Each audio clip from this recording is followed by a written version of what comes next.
है या होती है, अफेक्ट करती है, जो आपके पोस्चर, मूवमेंट और बैलेंस को कंट्रोल करता है। ये मुख्यतः 3 बेसिक टाइप की होती है। तो इसमें आता है सबसे पहले स्पास्टिक, जिसमें आप बच्चों के जो मूवमेंट बहुत ज़्यादा टाइट हो जाते हैं, तो आप उन्हें कॉन्ट्रेक्चर कह सकते हो, स्पास्टिक कह सकते हो, दोनों एक ही होता है। सेकेंडली होता है अटैक्सिक मतलब जो होता है लूज ऑफ बैलेंस, झलकी मूवमेंट होता है, चलने में दिक्कत आती है, अकेले चल नहीं पाते। थर्ड होता है अकाइनेजिया, अकाइनिकोलॉजी मूवमेंट होता है, जैसे वो झटके लेके चलते हैं, ट्रिकी मूवमेंट करते हैं, ये हो गया अपेक्स। और एक और होता है मिक्स वेव, जिसमें अटैक्सिक और स्पास्टिक दोनों मिक्स होते हैं। जो बच्चे देखे होंगे ना, कुर्सी बैठे बैठे तेज आवाज से गिर जाते हैं, तो वो मिक्स मूवमेंट में आते हैं। तो ये 4 बेसिक टाइप्स होते हैं। इनके अलावा सीपी कई तरह से बच्चों को अफेक्ट करता है, जिनमें उनकी प्रॉब्लम होती है विजन से related, hearing, mental, urine leakage, sensory. तो इन चीज़ों के साथ आपको एसोसिएट करके उसको देखना पड़ता है और उनको डिफरेंट करना पड़ता है वो कितने परसेंट में है। 80%, 40% ये तो डॉक्टर्स का है, लेकिन आपको खुद को उसको देखना पड़ता है। और सीपी मेंटल एक्चुअलिटी भी आपको एक अलग से चलेगा, इसमें आपको देखना पड़ेगा इसकी मेंटल रिटार्डेशन में क्या है, उसके अकॉर्डिंग आपका उससे ट्रीटमेंट अप्रोच, ट्रीटमेंट प्रोग्राम पूरा फॉलो बनेगा। उसमें आपके पास टीम होती है physiotherapist, clinical psychologist, occupation therapist, orthopaedic surgeon, sometime neurosurgeon. इसके अलावा आपको पेशेंट, हमारे लैंग्वेज में पेशेंट है, आपके लिए बच्चा है, तो बच्चे के लिए डिफ्रेंशिएट करना पड़ेगा कि बच्चों में क्या प्रॉब्लम है। पेशेंट में भी जैसा आपको बताया अटैक्सिक है, अटैक्सिक में भी अब वो जो एरिया ऑफ अफेक्टेड होता है उससे उसे वापस कैटेगराइज कर सकते हैं। तो होता है पैराप्लेजिक, जिसमें उसके दोनों पैर, सिर्फ दोनों पैर जाते हैं, तो वो अपनी सेल्फ केयर कर सकता है। हेमीप्लेजिक, अटैक्सिक, तो उसमें उसकी हाफ बॉडी जाती है, एक पैर एक हाथ। और क्वाड्रिप्लेजिक में दोनों हाथ दोनों पैर। तो आपको ये 3 चीज़ें याद रखना है। सेकेंडली उसके साथ आता है कि कई पेशेंट्स ऐसे होते हैं जिनमें आपको फिजियोथेरेपी के साथ वो पेशेंट टाइम के साथ ठीक हो जाएगा, ठीक नहीं होता, मतलब वो सेकेंडरी कॉम्प्लिकेशंस खत्म हो जाते हैं। तो उसमें आपको ये डिफ्रेंशिएट करना पड़ेगा ये क्या, तो उनको नॉर्मल केयर चाहिए। नॉर्मल केयर फिजियो, ऑर्थोपेडिक और एड्स, फिजियोथेरेपी एड्स, जैसे आप कैलिपर्स, प्लेन्स, व्हील चेयर, इसके साथ उसके कई पेशेंट्स ऐसे होते हैं तो उनको लाइफ टाइम फिजियो, मतलब लाइफ टाइम होम केयर या फिजियो केयर, वो लाइफ टाइम बेड रिडन है, तो वो भी सीपी कैटेगरी में आता है। सीपी कैटेगरी, सीपी मेनली होता है नॉन क्यूरेबल, नॉन प्रोग्रेसिव, ना ही बढ़ता है ना इसका कोई इलाज है। अब आप कहोगे इलाज नहीं है तो फिजियोथेरेपी क्यों जरूरत? We can change over the time the symptom of the patient, मतलब हम टाइम के साथ उसके जो दोष हैं उनको थोड़ा सा कम कर सकते हैं, उसकी लाइफ ऑफ क्वालिटी बढ़ा सकते हैं, क्वालिटी ऑफ लाइफ बढ़ा सकते हैं, टाइम के साथ उसका पोस्चर ही कर सकते। अब इससे होगा क्या, मतलब आप चलो ठीक है ना, आप ये कहोगे वो ठीक तो होगा नहीं, तो ये बढ़ाने से क्या होगा? ओवरऑल होता है आपकी कार्डियोवास्कुलर हेल्थ बढ़ती है, हार्ट और लंग्स कैपेसिटी बढ़ती है, मेंटल डेवलपमेंट बढ़ता है, डाइजेशन इंप्रूव होता है, ब्लड सर्कुलेशन होता है। ओवरऑल इसका ये रिजल्ट ये होता है कि उसकी जो ओवरऑल लाइफ है ना वो बढ़ती है। जो पहले कुछ केसेस में आता था कि जो 80% सीपी है वो 14 से 16 साल उसकी एज होती थी। आज मॉडर्न लाइफ में फिजियोथेरेपी, क्लिनिकल साइकोलॉजी, अच्छी हॉस्पिटलिटी में ये हो गया उसकी एज 20-25 साल तक है। तो मेनली डिपेंड करता है हार्ट डेवलपमेंट पे, लंग्स डेवलपमेंट। जब आप बच्चे को ज़्यादा बेड रिडन रखोगे या एक पोस्चर में रखोगे तो उसके लंग्स डेवलप उतने अच्छे नहीं होते हैं जितने नॉर्मल पर्सन के होते हैं। तो कहीं ना कहीं ऑक्सीजन कम लेगा तो इम्यूनिटी कम होगी, तो उसकी लाइफ वो होती है। प्लस क्या होता है कि आप ऑर्थोपेडिक सर्जन एक बहुत ज़्यादा अच्छा रोल होता है फिजियोथेरेपी में, जो स्पास्टिक फिजियोथेरेपी होती है, जो आप आगे जाके देखोगे जिनके फुट ड्रॉप होते हैं या जिनके एल्बो में कॉन्ट्रैक्चर होते हैं या सीजरिंग गेट होते हैं, तो उन पेशेंट्स में आपको अलग से उनको दिमाग करना है और उनको सर्जरी के लिए डालना है। तो सर्जरी उनका बहुत ही अच्छा ऑप्शन होता है एक टाइम के साथ। और जो 80% ऑप्शन होते हैं उनमें आपको कुछ नहीं हो सकता सर्जरी, उसमें आपको फिजियोथेरेपी, होम केयर और मेंटल एक्चुअलिटी पे ध्यान देना है। प्लस क्या होगा, early signs. Early signs in the sense आपको शुरुआत में कैसे पता चलेगा ये बच्चा सीपी है या नहीं। वैसे आपके हाथ में बच्चा तो आता है 5 साल बाद, but early signs first 6 month में अगर आप बच्चा नेक होल्डिंग में नहीं है, प्रॉपर मूवमेंट नहीं है, जब आप उसे उठाते हो तो वो अपने दोनों पाँव कर्ल करता है और हाथों को आप जब उठाते हो तो हाथ सीधे नहीं करता, तो आप may be chances of CP. After 6 month आप सोच सकते हो जब बच्चा करवट नहीं ले रहा है, क्राउलिंग प्रॉपरली नहीं कर रहा है, प्रॉपर सेटिंग नहीं हो रही है और बैक और नेक फोल्डिंग नहीं है, तो बच्चा चांसेस है सीपी। अदरवाइज 6 बच्चे में आप ये खाली इसके साथ आपको CDT से भी जाना चाहिए, जिसमें होता है कंजेनिटल डिले डेवलपमेंट। वो बच्चा सीपी में काउंट नहीं होता है बट उसके सिम्टम सेम होते हैं।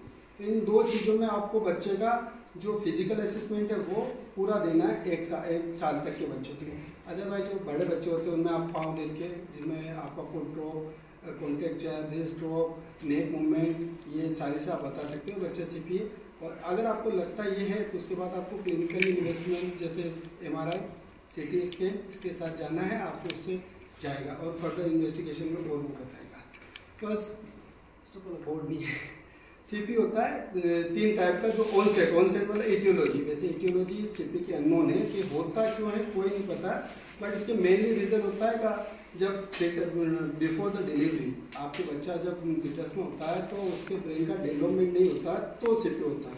और कुछ केसेस में होता है फर्स्ट 28 डेज के अंदर होता है, वो भी सीपी में काउंट होता है। तो जो पहले होता है या जो बर्थ के दौरान होता है उसे कहते हैं कॉन्जेनाइटल सीपी, और जो फर्स्ट 28 के डेज में आपको पता चलता है उसे कहते हैं एक्वायर्ड सीपी। अब बेसिकली एक्वायर्ड सीपी में क्या होता है कि जो रीज़न होता है वो होता है इन्फेक्शन में होता है मेनिंजाइटिस का मतलब होता है दिमाग के अंदर जो अपनी कवरिंग होती है उसके अंदर इन्फ्लामेशन होता है। तो कई बार आपने सुना होगा कि जो पेरेंट्स कहते हैं कि एक दौरा आया था, तान लगना या एपिलेप्सी, या इसके बाद वो बच्चा ऐसा हो गया, तो मेनली वो इन्फेक्शन है और मेनिंजाइटिस है, ये होता है। इसके अदर पार्ट में जब होता है मॉडर्न साइंस ये कहती है कि सीपी नॉन क्यूरेबल, बट जैसे आप अब जाते हो ना तो आप उनको सेकेंडरी कॉम्प्लिकेशंस होते हैं उनको ट्रीट कर सकते हो। फुट ड्रॉप उसके लिए सर्जरी है, और अगर ब्रेडिकाइनेजिया है तो उसके लिए आपके पास एडवांस एक्सोस्केलेटन सूट्स हैं, वो बहुत कॉस्टली होते हैं बट जो रिच फैमिलीज है वो उसे अफोर्ड करती है एक्सोस्केलेटन सूट्स। उसके अलावा मोटर थेरेपी मतलब मोटर जो आप चलाते हो ना, मोटर मतलब होता है चलना फिरना, लोकोमोटर डिसेबिलिटी, तो मोटर ट्रेनिंग उनके लिए बहुत ज़्यादा हेल्पफुल होती है जो 80% से नीचे है। 80% से अबव वालों के लिए आपको मोटर थेरेपी ज़्यादा से ज़्यादा पोस्चर बैलेंसिंग ज़्यादा फायदा देता है।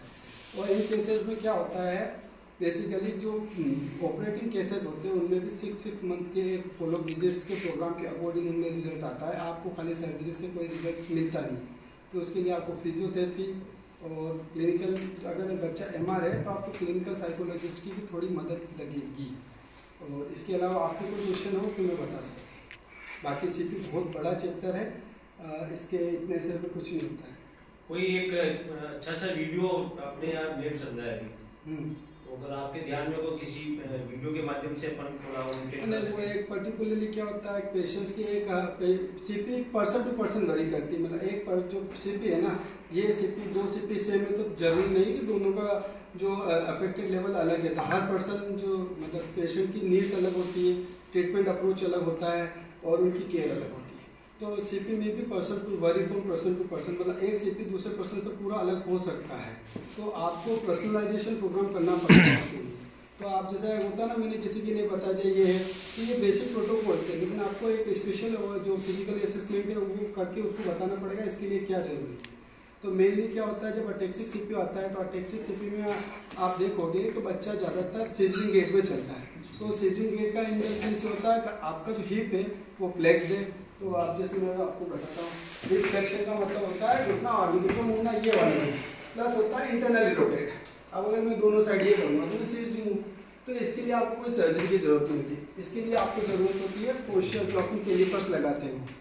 और प्लस अगर आप जाओगे कॉन्ट्रैक्चर वालों के तो उनके फुट ड्रॉप होते हैं, फुट ड्रॉप मतलब नीचे, और नी बेंडिंग होती है, तो उनको ये आपको हैमस्ट्रिंग और काफ जो 2 मसल्स को लूजनिंग करके कैलिपर दोगे तो ट्रीटमेंट वो होता है। तो हर पेशेंट हर टाइप के अकॉर्डिंग ट्रीटमेंट अलग अलग होता है बहुत। तो इसलिए अगर आपके क्वेश्चन हो तो उसके साथ साथ जैसे आपने 2 क्वेश्चन पूछे तो मैं 2 बता पाता हूँ, तो ये बड़ी चीज़ होती है।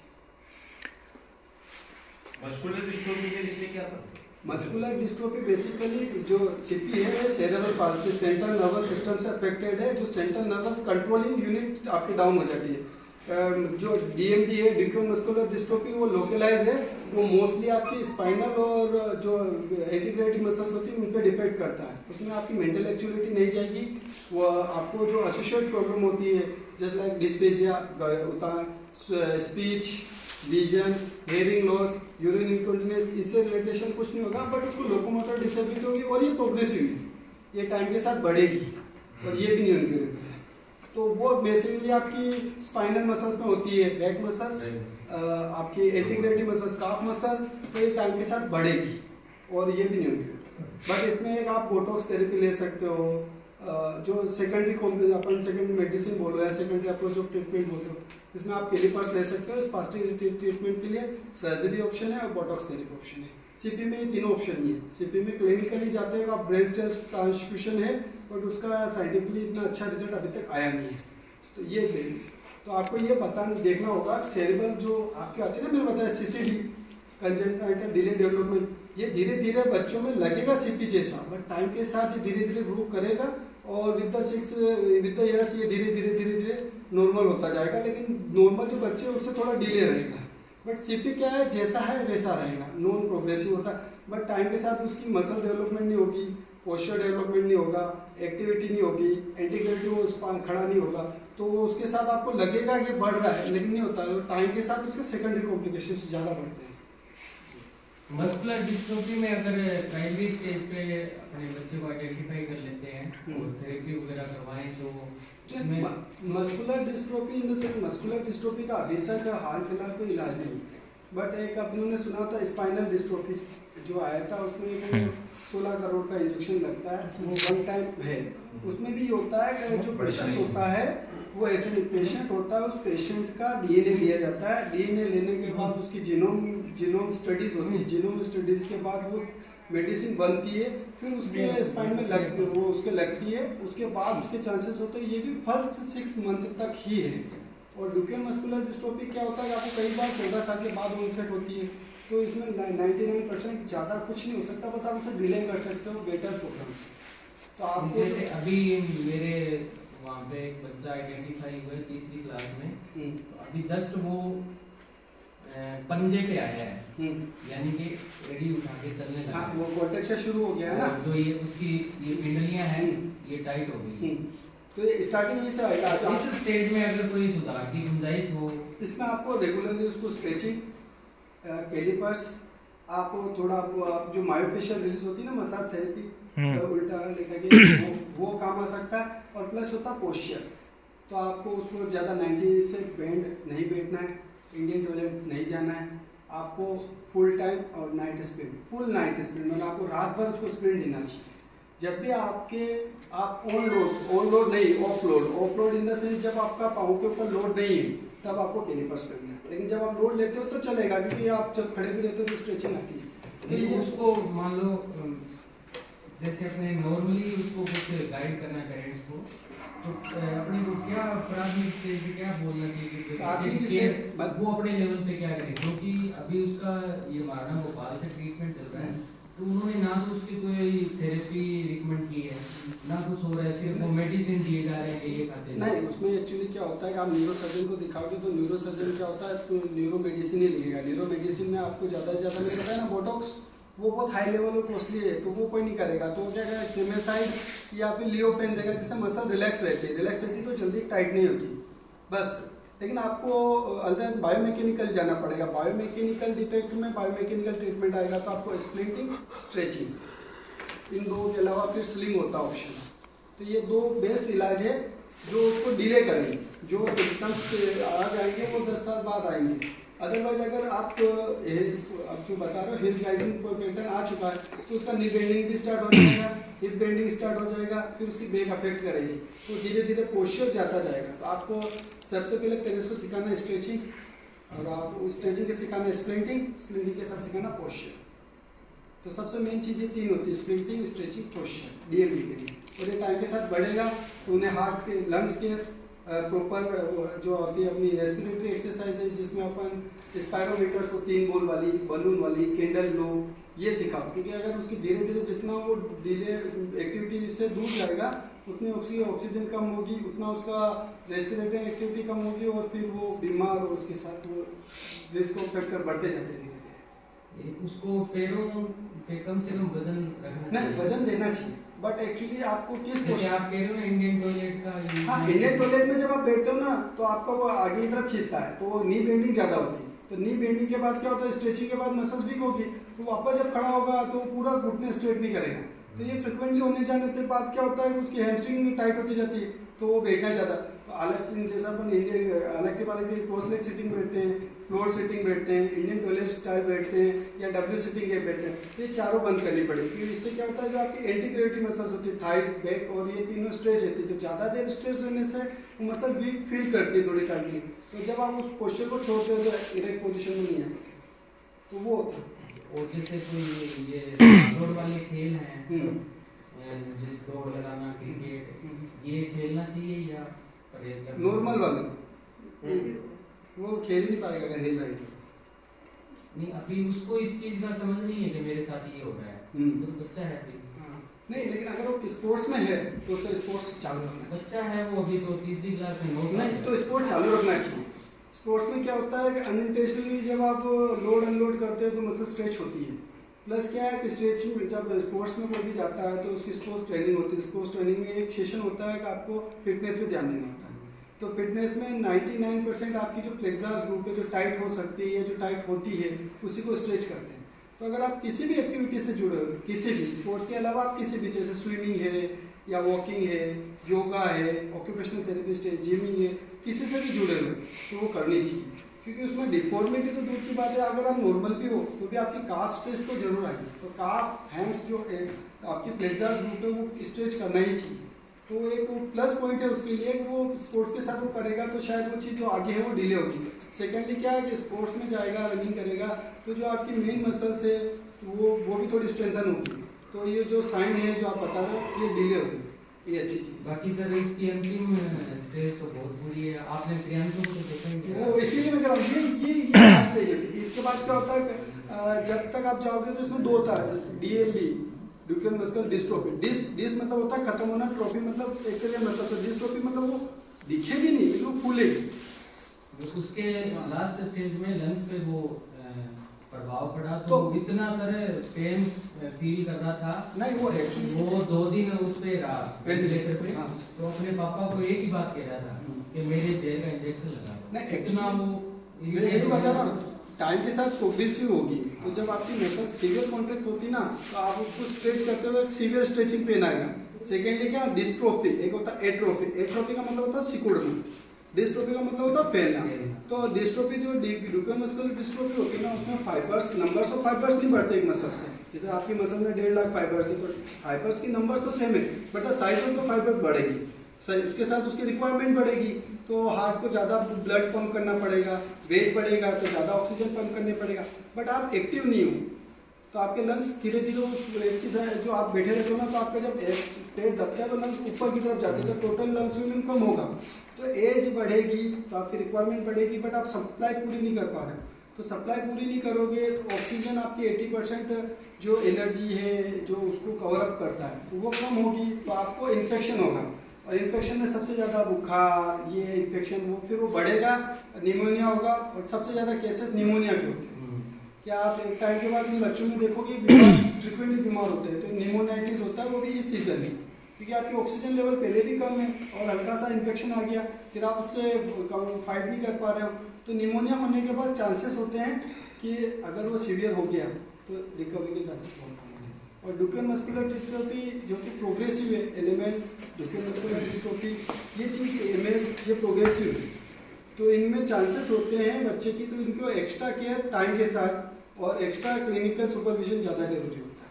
बट जैसे CP है वो नॉन प्रोग्रेसिव है, अगर आपने उसको जैसे 40% की स्पेस्ट है तो अपर बॉडी को काम करके तो अपना बहुत कुछ काम कर सकता है वो। रेशियो के अलावा 1-2 और केस है, बट उनमें क्या होता है कि वो कैसे ना कैसे चलते हैं, बट उन्हें समझाते हैं कि ये प्रोग्रेसिव है तो आपको मेंटेली भी उस हिसाब से ट्रीटमेंट में पड़ता है। और प्रियांशु जैसी एज में बोटॉक्स थेरेपी बहुत ज़्यादा है, फिर भी सर वो काफ़ी एज बहुत निकाले, 19 साल बहुत साल निकाले। वही क्या Botox therapy in the sense क्या होता है, उस मसल्स को 6 महीने ज़्यादा से ज़्यादा आपको एक रिलीफ दे देगा तो वो टाइटनेस खत्म होती है। बट वो टाइम के साथ वापस जैसे स्प्रिंग कोयल होगी ना, वो वापस कोयल होगी, तो आप 6 महीने बाद लगभग उसी लेवल का आ जाओगे अगर आप उसको वापस कवर अप ध्यान नहीं देते हो। तो इसमें चेस्ट पीटी का एक इंपॉर्टेंट रोल होता है। तो चेस्ट पीटी में आपको posture drainage, total lung capacity और स्पायरी एक्सरसाइज जो अपनी होती है ना, स्पायरोमीटर जो लंग्स एक्सरसाइज, ये 3 चीज़ें आपको एक्स्ट्रा ऐड करनी पड़ती है। तो जो आपको जब भी लगे, चाहे वो CP हो, CTD हो या ड्यूकेन मस्कुलर डिस्ट्रोफी या अदर कोई ऐसी बीमारी है जिससे उसका चेस्ट ये पोस्चर आ रहा है या उसको सांस लेने में तकलीफ हो, तो ये चीज़ चाहिए। आप चेस्ट पीटी में आपको कुछ नहीं करना होता, बस एक डीप ट्रंक और एक जैसा आप इंटरकोस्टल टेपिंग करते हो ना, हाथों में ऐसे रखें इधर, तो लंग्स वाइज होती है 6 तरह से। उससे आपको पोस्चर ड्रेनेज जो कफ बनता है उसको रिमूवल कराओ। अगर आप अंदर से कफ रिमूवल करोगे तो अंदर के खाली स्पेस बढ़ेगा, तो ऑक्सीजन अच्छी खींचेगा, वो होता है। प्लस हीमोग्लोबिन, बच्चों में हीमोग्लोबिन का चेक करते रहो, अगर वो अच्छी लेवल पे है तो हीमोग्लोबिन आपका ऑक्सीजन कैप्चर करता है, उससे होता है। और थर्ड होता है कि एक हाइजीन मीटर, छोटा मोटा इन्फेक्शन होता है, ये रहता है। और कुछ सीपी के अंदर तो मोटापे का चांस बहुत कम होता है। नहीं, सीपी मस्कुलर वाले बच्चे मोटापा, सीपी में पता है ना 90% कॉन्ट्रैक्चर होता है, और कॉन्ट्रैक्चर में मसल्स वास्टिंग मतलब मसल्स का लूज होना ज़्यादा होगा। लूज होना मतलब होता है बिल्कुल हड्डी से चिपका हुआ मांस रहेगा, तो उसमें मोटापा का चांस नहीं। बट एज के अकॉर्डिंग क्या होगा, उसका ग्रोथ डेवलपमेंट होगा, ग्रोथ डेवलपमेंट तो उसका वेट बढ़ेगा। वेट बढ़ने से अगर जो पहले से अलाइनमेंट अच्छा नहीं है, तो माल अलाइनमेंट की वजह से उसकी बेंडिंग पोस्चर जो होता है ना, अपन के तो पहले से होता है, धीरे धीरे बढ़ेगा। प्लस लिगामेंट लेक्सिटी होती है, बचपन में फिर पार्ट बढ़ते हैं तो बढ़ता है। मोटापे का चांसेस तो उसकी डाइट से रिलेटेड होगा, और या फिर एक टाइम के बाद 14-15 के बाद हार्मोनल चेंजेस की वजह से, अदरवाइज नहीं होता। लेकिन DMD बढ़ेगा। सर्जरी कितनी सहायक है इसमें? सर्जरी बेनिफिशियल होती है अगर 14 से प्लस बच्चा हो, उसकी मसल्स, मतलब सर्जरी खाली अपन स्पास्टिक केसेस में कर सकते हैं, जो फर्स्ट वाला बताया था जिसमें कॉन्ट्रैक्चर होता है, और उसमें भी आपको सर्जरी होती है काफ रिलीज, टेंडो एक्यूलिस होता है, उसे जेड लेंथनिंग देते हैं, तो उसके फुट ड्रॉप को नॉर्मल देते हैं, और वो बहुत बढ़िया सर्जरी, बहुत अच्छे रिजल्ट होते हैं। और आपको एक फिजिकली असिस्ट करना पड़ता है वो कितना टाइट है, उसके बाद आप उसको सर्जरी के लिए जा सकते हो। तो सर्जरी आप मतलब 80% अगर उसकी इन्वॉल्वमेंट मानो और स्पास्टिक है, तो आपको उसको सर्जरी के लिए जाना चाहिए। और उसमें हैमस्ट्रिंग, काफ और स्वास्थ्य रिलीज होती है। स्पास्टिसिटी वाले बच्चों की ही सर्जरी, स्पास्टिक वालों पे ही सर्जरी होगी। आपको अटेक्सिक पे तो आपको, और इस पे फ्लेसिक पे आप काइनोज वाले पे आपको सर्जरी की जरूरत तो नहीं, और उसमें बेनिफिशियल भी नहीं, उसमें आप करा भी दोगे ना तो उसका कोई वो नहीं है उसका यूज।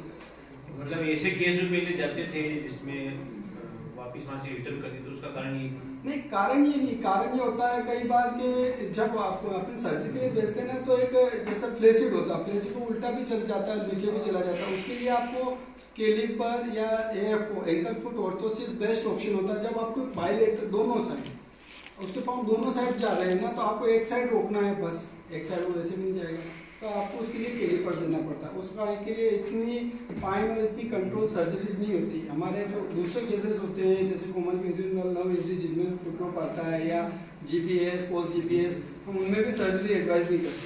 तो जो ज़्यादा चांसेस नहीं होता, लेकिन आप अपने हिसाब से नहीं सकते। तो अगर आपका फुट ड्रॉप सीवियर है, काफ मसल सीवियर कॉन्ट्रैक्चर है, मतलब बहुत ज़्यादा टाइट है, तो आपको उसको जाना पड़ता है। अगर वो सेकंड ग्रेड, फर्स्ट और सेकंड ग्रेड है, तो आप स्ट्रेचिंग और स्प्लिंटिंग से उसे कवर अप कर सकते हो। तो regular stretching, strengthening, night split आप कवर कर सकते हो। अब वो प्रोग्राम भी फेल होता है, फिर आप सही हो। और कोई प्रश्न है? सर ये CP जो मतलब अगर जैसे फिजियोथेरेपी वगैरह कराते हैं, तो कितने टाइम तक, जैसे एक आइडिया लगाएं कि हम कितने साल तक उसको बच्चों को कराएं और ये इम्प्रूव का चांसेस हैं? मैं बता दूं, CP नॉन क्यूरेबल है जी। आप जो CP के मेन सिम्टम है, जो मेन रीजन है, वो हो गया, उसको ट्रीटमेंट कर। सेकेंडली होता है कि आपको उसकी फिजिकल असेसमेंट करना है कि उसकी क्या दिक्कत है। उसकी अगर आपकी नेक होल्डिंग नहीं है, धीरे धीरे नेक होल्डिंग आएगी, बैक होल्डिंग आएगी, तो ये 80% अबोव वाले पेशेंट्स में होता है। लेकिन अगर आप मान लो कि पेशेंट 20%, 40% है, उसके एंकल और नी प्रॉब्लम है, उसमें आप विद द स्प्लिंट और विद फिजियोथेरेपी, मस्कुलर स्ट्रेंथिंग पे जाओगे, तो 80% केसेस में आपको रिजल्ट मिलता है। बट वो क्या है, जब तक आपको उसको एक एज एल्डोस्टेरोन, मतलब जब तक वो वेस्ट नहीं होता है, मसल उतनी हार्ड नहीं होती, तब तक उसको ट्रेनिंग कराना है। अगर आप 3 साल का बच्चा पकड़ते हो, तो उसको 6-7 साल तक भी चलता है थेरेपी। तो एक लंबा प्रोग्राम बनता है उनके लिए, और उनको जैसे कैलिपर्स, स्टिक्स, क्रचेस, इनके साथ दो, वो रिकवरी आती है और मोबिलिटी आती है। सर एक क्वेश्चन हो रहा है, मैं एक एग्जांपल के माध्यम से आपको बताना चाह रहा हूँ कि हमारे पास एक बच्ची है जिसकी एज लगभग 8-9 साल की है और वो खाट पे लेटी रहती है, उसका पोस्चर कुछ इस तरीके से रहता है ना। तो अगर जैसे एज ए स्पेशल टीचर मैं वहाँ पे, क्योंकि वहाँ पे फिजियोथेरेपी है नहीं है उस ब्लॉक में, वहाँ से तकरीबन 55 किलोमीटर दूर है भरतपुर से मैं, तो वहाँ पे हम एज ए एक प्राथमिक उपचार उसका क्या करें अपने ग्राउंड स्तर पे कि हम पेरेंट्स को भी और स्कूल पे हम किस तरीके से उसका सुधार कर सकते हैं? उसमें सबसे पहले आता है पेरेंट एजुकेशन, पेरेंट्स को सिखाओ। एक तो होता है पोजीशनिंग, एक्चुअली क्या सटल पोजीशन होती है, वो आपको इन्फ्लुएंस करती है। जैसे अगर वो 8-9 साल की है तो सिटिंग करती होगी। नहीं सर, वो खाट पे लेटी रहती है, तो बेड स्पाइनल वगैरह पूरा हाँ, तो उसमें फिर उसका क्या होता है, एक तो पोजीशनिंग, तो क्या होता है, एक तो इरेक्ट सुपाइन पोजीशन में सुना सिखाओ। सुपाइन मतलब जैसे अपन सोते हैं सीधे बने जी, तो सीधे में क्या होता है, दोनों घुटनों के बीच में एक तकिया लगेगा, उसको आप टाई करेंगे, बांधेंगे, तो वो क्या क्रॉस नहीं जाते हैं। सेकेंडली क्या होता है, अगर हाथ बहुत ज़्यादा माल डेवलप है, बहुत पतले होते हैं उन बच्चों में, बहुत पतले होते हैं, हड्डी टाइप, तो उनके लिए क्या होगा, आपको एक फोम वाला स्प्लिट बनाने पड़ते हैं जिससे वो और आगे जाके नहीं बढ़े।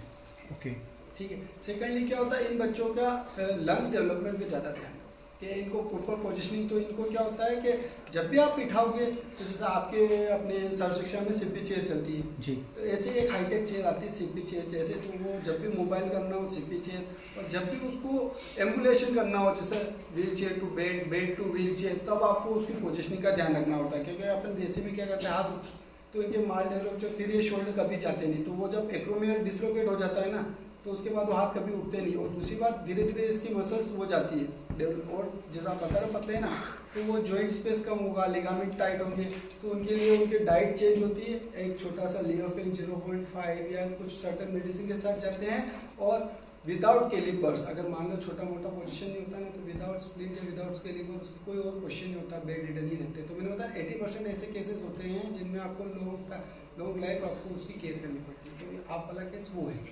हाँ लॉन्ग केस। आप उसकी थोड़ा बहुत क्वेश्चन में ध्यान दे सकते हो, यूरिन लीकेज पे थोड़ा आ सकते हो, अगर वो बोलती है, मेंटल रिटार्डेड नहीं है, तो आप उसकी ट्रेनिंग पे जा सकते हो बस। उससे अलावा आप उसको जैसे नॉर्मल बच्चों की तरह आएगा ये नहीं होता।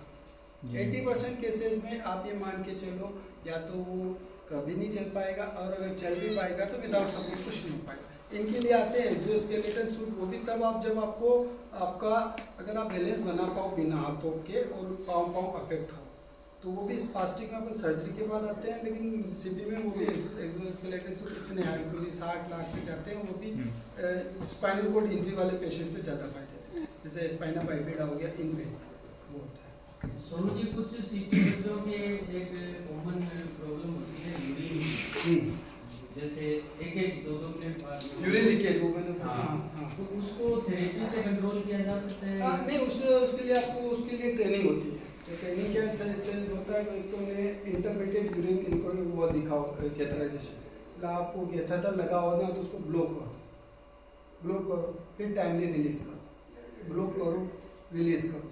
तो वो ब्लेडर, फुलनेस ऑफ ब्लेडर, जब ब्लेडर एक बलून की तरह होता है, फुल लेगा, उस पर स्ट्रेच आएगा, आपको पता चलेगा टॉयलेट, और आप जब उसको रिलीज करोगे तो पास आउट हो जाएगा, तो उससे उसका कंट्रोल आएगा।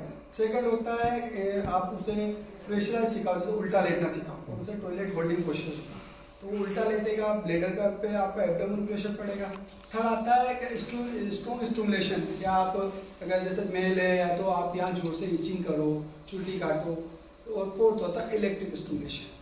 ये 4 चीज़ें होती है। यूरिन कंट्रोल ट्रेनिंग देनी पड़ती है इसमें, उसको सेल्फ कंट्रोल आना चाहिए। इसमें क्या होता है कि स्फिंक्टर होता है, स्फिंक्टर मतलब एक वॉल्व टाइप होता है, उसकी मसल भी उसी के साथ होती है, तो जब भी उस पर थोड़ा प्रेशर पड़ता है, ट्रेनिंग का जो सर, उस बच्ची को पता ही नहीं चलता है ना, मेरे साथ ये हो गया, तो फिर उसके लिए आपको वो 2 अल्टरनेट ऑप्शन है ना, एक तो इचिंग वाला और इलेक्ट्रिक मसल स्टिमुलेटर। जब वो बच्चा अगर मेंटली मतलब ओरिएंटेशन है, वेल ओरिएंटेड है, तो आप उसके साथ बैठ के ट्रेनिंग करोगे, फोर ट्वेलिंग होल्ड करना है, आप पास करना है, या कैथेटर में भी आपको जरूरत नहीं। लेकिन अगर वो नहीं है तो आप जैसे अगर पता लगता है तो टाइम के साथ उसको स्ट्रॉन्ग स्टिमुलेशन दो कि वो ब्लेडर फुल खाली करे, प्रेशर करना वो बिलो द बेल्ट, प्रेशर लगाओ तो प्रेशर कंट्रोल निकाल देगा, तो एक बार कंप्लीट। और सेकेंडली होता है इलेक्ट्रिक स्टिमुलेशन, और टाइम के साथ फिर कभी कभी रिकवर हो जाता है, बट यूरिन लीकेज कॉमन। काफी ब्रिलियंट बच्ची है, लेकिन वो तो कंट्रोल नहीं कर पा रही है। है, अभी 12 पास कर ली, अभी फिलहाल तो हो सकता है सुधार आ गया हो। नहीं, उसके लिए तो फिर आप 12 पास में तो आप इलेक्ट्रिक स्टिमुलेशन चाहिए, वो बहुत बढ़िया ऑप्शन। क्योंकि क्या होता है, आप चाह के भी दिमाग से वहाँ सिग्नल नहीं जा रहे ना, तो एक आर्टिफिशियल सिग्नल जाता है। तो आर्टिफिशियल सिग्नल जाता है तो जो अफेक्टेड ऑर्गन है उसको ये लगता है ब्रेन से सिग्नल आ रहा है। तो हमारे कई केसेस हैं जिसमें L1 L2 जो होता है ब्रेड बॉल कंट्रोल का सेंटर होता है कमर से, उनका जाने के बाद वो जाता है। तो हमारे इसमें बहुत अच्छे पॉजिटिव रिजल्ट है, तो यही हम उस पर भी कहते हैं। तो एक दो चीज़ें होती है, जैसे मैंने बताया इचिंग, टेपिंग, प्रेशर और इलेक्ट्रिक। तो ये एडवांस ट्रीटमेंट होता है जो हमें पर्सनल होम केयर को कहते हैं, जिन पे हमें महीने भर काम करने का पूरा ग्राफ बनाते हैं, उनके हम नहीं चलते, तो उसमें रिजल्ट आता है। आप ही को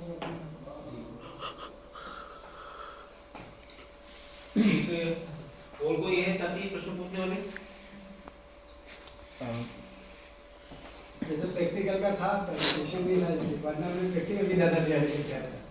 सर मेरा एक प्रश्न और है कि जो मैं फेस करता हूँ वहाँ पे, मैं वो पूछना चाह रहा हूँ। हमारे वहाँ पे एक बच्चा है जिसके पैर इस तरीके से रहते हैं, इस तरीके से, और उसका ये वाला जो हिस्सा है पूरा का पूरा टाइट दोनों, है ना। और जब वो उनके पेरेंट्स से बात की थी तो वो मेल कम्युनिटी से, तो उन्होंने ये कहा था कि साहब ये बच्चा स्टार्टिंग से था, उसकी बीमारी वगैरह हुई तो ये एसिडिस रह गया, और डॉक्टर ने कहा कि जैसे उम्र बढ़ती रहेगी इसके और टाइट होते रहेंगे। नहीं, वो आप उसमें डिफरेंशिएट करो कि अगर वो डीएमडी में नहीं आ रहा है ना, तो वो क्लब फुट में है, उसको मेंटल रिटार्डेशन कुछ नहीं है।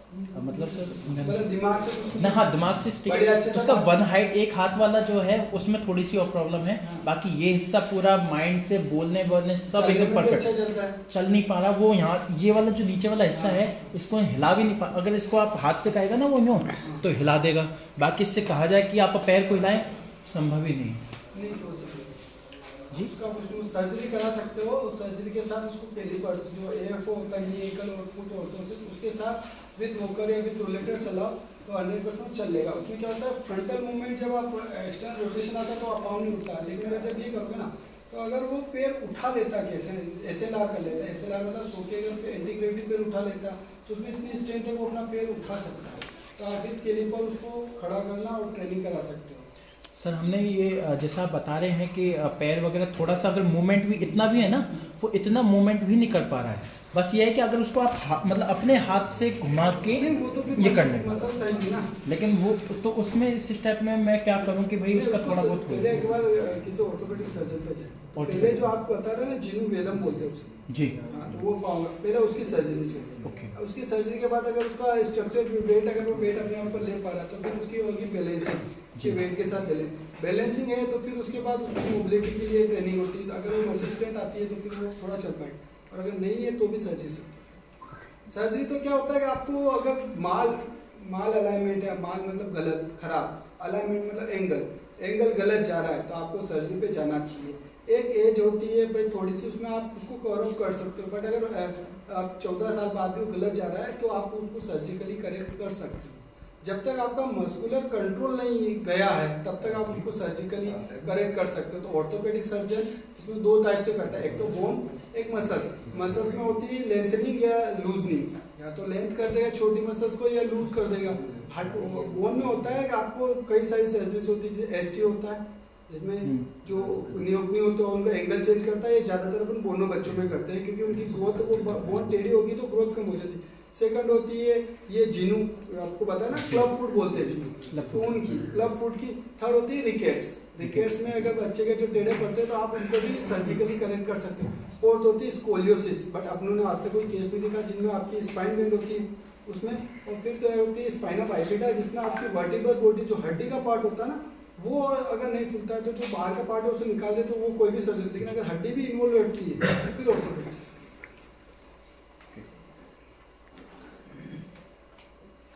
एक लास्ट जो सबसे बड़ा चैलेंज आता है फील्ड के अंदर, CP बच्चों में सलाइवा की समस्या रहती है, तो एक ऐसा कोई छोटा सा ट्रीटमेंट जो फिजियोथेरेपी के माध्यम से हम कर सकें तो बच्चे का सलाइवा कैसे कंट्रोल करें, वो थोड़ा सजेस्ट करें।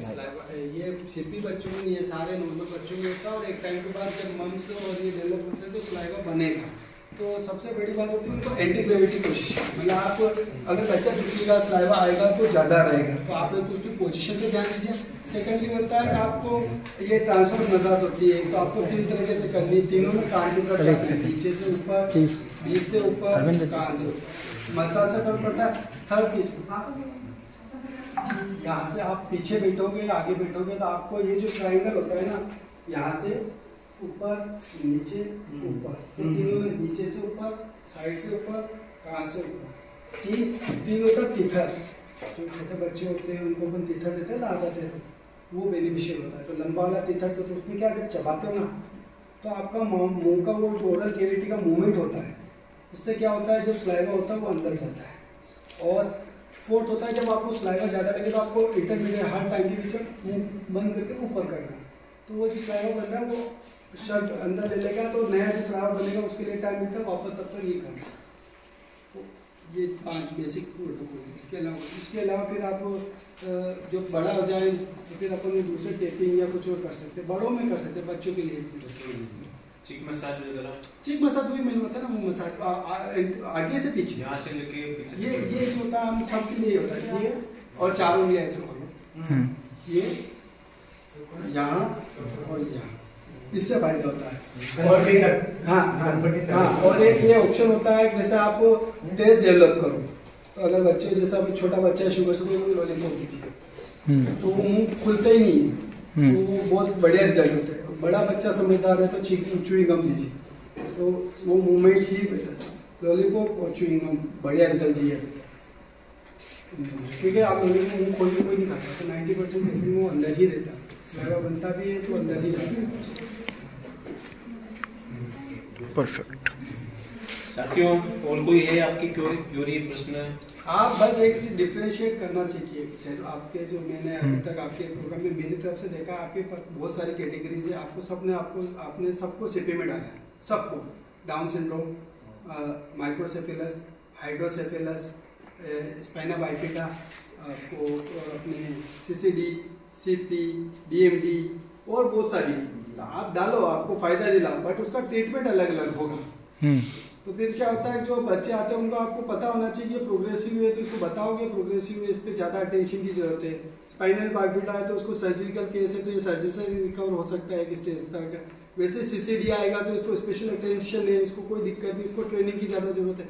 तो ये 3-4 चीज़ें हैं जहाँ आपको काम ज़्यादा कर सकते हो, क्योंकि आप फिजियोथेरेपी या जो क्लिनिकल साइकोलॉजिस्ट है इनकी रेगुलर थेरेपी से आपकी विजिट होगी तो आपको रिजल्ट मिलेगा। बट आप एजुकेशन पे जाओगे तो उसमें ज़्यादा डिफ्रेंशिएट करके उनको एक अलग अलग पूल में बांट दीजिए कि ये इसका इसको इतनी टेंशन देना इसको, तो रिजल्ट ज़्यादा अच्छे मिलेंगे। ये मैं 8-10 साल से आ रहा हूँ, ये 8-10 साल से ये कह रहा हूँ कि आप सबको सीपी डाल देते हो। सीपी खाली मैंने बताया ना वही है जिसको ब्रेन में लीजन है और मोटर कंट्रोल या मेंटल इंटेलेक्चुअलिटी कम है, बस।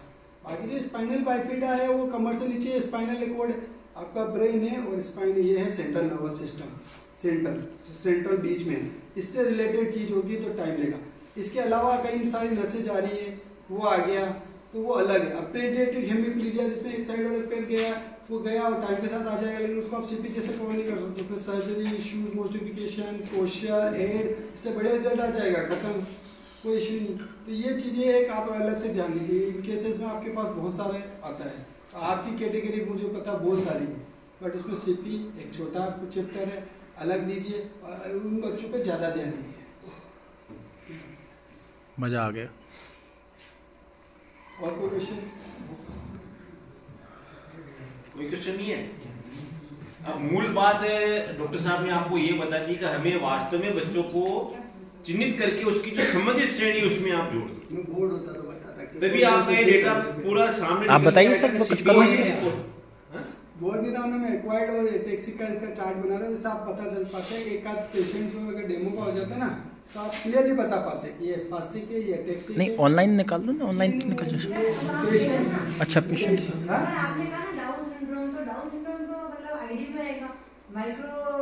इसको पकड़ना, खाली कागज देता हूँ मैं। एमआर कैटेगरी अलग है, सीपी अलग है। लेकिन हमारे जो 21 है ना, उसमें हमारा माइक्रोस्कोपिक वो एमआर नहीं आता है, और डाउन सिंड्रोम भी एमआर नहीं आता है। माइक्रोसेफेलस का मतलब होता है माइक्रो मतलब ब्रेड और सेफेलस मतलब ब्रेड से रिलेटेड। तो ब्रेड में प्रेशर है, लेकिन जरूरी नहीं उसकी मेंटल इंटेलेक्चुअलिटी कम है या नहीं, लेकिन अगर उसका सिर्फ छोटा सा दिख रहा है तो हो गया। तो मैं मान रहा हूँ आप कैटेगरी अलग रखिए, लेकिन ट्रीटमेंट प्रोटोकॉल अलग हो जाएगा। उसका वो जो है ना वो सारा अलग हो जाएगा। वो मैं कह रहा आप जिसमें भी डालना डालिए, बट आपको रिकॉग्नाइज होना चाहिए कि ये सीपी नहीं है, बस वो आपको पता है। बट मैं कई ग्रुप में जा रहा हूँ, नए पे आते हैं टीचर्स, तो जो आगे से चल रहा है सीपी तो सीपी, पीछे से चल रहा है तो सीपी तो सीपी, वो होगा। तो जैसे माइक्रोसेफेलस है, डाउन सिंड्रोम में बहुत सारे, डाउन सिंड्रोम में कई बच्चे चलते हैं भागते रहते हैं, बस वो टंग वायर इंटेलेक्चुअलिटी वो फिर आप उसको सीपी में डालते हैं, तो अपन सीपी के हिसाब से जब उसको ट्रीटमेंट, डाउन सिंड्रोम में कोई ट्रीटमेंट नहीं है, ट्रेनिंग के बाद आप कुछ नहीं कर सकते, बस उसको ज़्यादा ट्रेनिंग दे दो। सीपी बहुत ज़्यादा 80% है तो बहुत ज़्यादा उसको अटेंशन की जरूरत है। 30-40% है सिर्फ एंकल ड्रॉप है, जीनू वेलगस घुटनों का मूवमेंट है, तो आप उसको खाली कैलिपर्स के साथ लोकोमोटिव, जो आपके यहाँ हर जगह आपको ट्रेडमिल है, ट्रेडमिल के साथ आपके पैरेलल बार है। तो जो बच्चे आते हैं जिनके यहाँ चीज़ें दोनों चीज़ें बस दोनों चीज़ों को चलाइए, 80% आपको रिकवरी मिलेगी। गेट पहना है, दोनों कैलिपर दीजिए, गेट ट्रेनिंग है मिरर के साथ। तो जो उनका ये वो स्ट्रगिंग मूवमेंट होता है जब बच्चे चलते हैं ना, जब बच्चे ये चलते हैं ना ये, तो वो आधा वही खत्म होता है।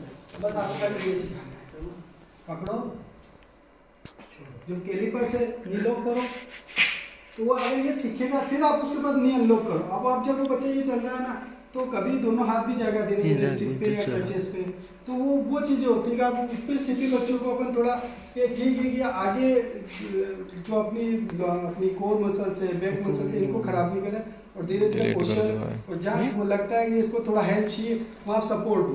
तो एफओ, नी ब्रेस, एंकल ब्रेस, आजकल मिसवा की ब्रेस भी आता है, टेलर ब्रेस चेस्ट के लिए, जो बच्चे यूँ बैठते रहते हैं दिन भर, उनके लिए टेलर ब्रेस आता है। तो टेलर ब्रेस देने से उनका ये चीज़ कंट्रोल रहती है, तो फिर आपको खाली एक चीज़ चलती है। हाँ, हार्नेस चलता है, अच्छा सा स्ट्रक्चर होता है, उसमें हार्नेस देते हैं। हार्नेस मतलब जिसमें आप लटक सकते हो, लटकने के साथ आप उसे एक पर्टिकुलर हाइट पे ऊपर करते हो, जीरो ग्रेविटी होता है, फिर आप उसको पैर पकड़ के मूवमेंट सिखाते हो। तो उससे क्या होता है, हालांकि वो कुछ नहीं सीखता, बट उसकी जॉइंट मोबिलिटी बढ़ती है, मसल्स मेमोरी बढ़ती है, न्यूरो मस्कुलर कोऑर्डिनेशन बढ़ता है। तो जब वो एज के साथ चलेगा तो उसकी चीज़ में डेवलपमेंट में हेल्प मिलती है। हालांकि वो दूसरे बच्चों से या किसी से भी 10-12 साल या 5 साल पीछे रहेगा, बट उसको इम्प्रूवमेंट के चांस ज़्यादा होते हैं। तो ये कई केसेस में आपने एक्वाटिक थेरेपी सुना होगा। एक्वाटिक थेरेपी का भी मतलब ये है कि आपको लो ग्रेविटी में अच्छे बैलेंस में उसको ट्रेनिंग देना है। तो सीपी बच्चों में एक्वाटिक थेरेपी बहुत अच्छी होती है, बट वो क्या होता है कि मैं बताया ना, परसेंटेज पे डिपेंड करता है कि कितना % अफेक्टेड है बच्चा। एक से वीडियो निकल